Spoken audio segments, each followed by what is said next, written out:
ನಮ್ ಕನ್ನಡ ಚಿತ್ರದ ಪೋಸ್ಟರ್ಗಳನ್ನ ಎಲ್ಲಿ ತಗೊಂಡ್ಬಂದು ಹಾಕಿದಿರೋ. ಇಂಡಸ್ಟ್ರಿಲ್ ಸಿನಿಮಾ ರಿಲೀಸ್ ಆಗಲ್ಲ, ತುಂಬಾ ಸಿನಿಮಾಗಳು ಬರಲ್ಲ ಅಂತಾರೆ. ಇಲ್ಲಿ ನೋಡ್ಗುರು, ಮಾಯಾವಿ, ಗುರಿ, ಜಂಬೂ ಸರ್ಕಸ್, ಆಮೇಲೆ ಅದ್ಯಾವ್ದು ಸನ್ ಆಫ್ ಮುತ್ತಣ್ಣ, ಆ ಕಡೆ ಯಾವ್ದು 31 days ಅಂತೆ, ಆ ಕಡೆ ಮೂಲೆಯಲ್ಲಿ ಯಾವ್ದೋ ಕಾಣಿಸ್ತಿದೆ, ಓದ್ ಹೇಳ್ತೀನಿ ಹೆಸರು. 1, 2, 3, 4, 5 ಎಲ್ಲ ಸೆಪ್ಟೆಂಬರ್ ಮಂತ್ ಅಲ್ಲೇ, ಅಂದ್ರೆ ಇದೇ ತಿಂಗಳು ರಿಲೀಸ್ ಆಗಿರೋದು. ಆ ಕಡೆ ಯಾವ್ದದು ಕಾಣಿಸ್ತಿಲ್ವೇ ಹೆಸರು?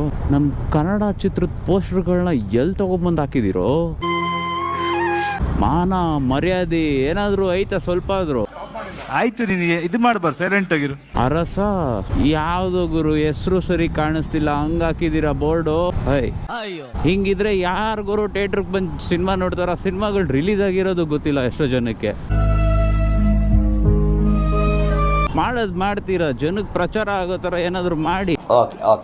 ಇವಾಗಿರೋ ಬಿಸಿ ಸ್ಕೆಡ್ಯೂಲ್ ಅಲ್ಲಿ ಅವನು ನೆಕ್ಸ್ಟ್ ಮೂಮೆಂಟ್ ಏನ್ ಮಾಡ್ಬೇಕಂತಾನೆ ಮರ್ತೋಗಿರ್ತಾರೆ ನಮ್ ಜನರು. ಕನ್ನಡ ಸಿನಿಮಾ ಬಗ್ಗೆ ಯಾಕೆ ನಿನಗೆ ಇಷ್ಟೊಂದು ಕನ್ಸನ್ ಅಂತನಾ? ಒನ್ಸ್ ಅಪಾನ್ ಅ ಟೈಮ್ ನಾನು ಕೂಡ ಮುತ್ತುರಾಜ್ ಪೋಲಿ ಪಿಕ್ಚರ್ ಹೀರೋ ಅಂತ ಪೋಲಿ ಪಿಕ್ಚರ್ ಹೀರೋ ಅಂತ ಸಿಕ್ತವ್ರಿಗೆಲ್ಲ ಹೇಳ್ಕೊಂಡ್ಬಿಟ್ಟಿದ್ದೀನಿ ಸರ್.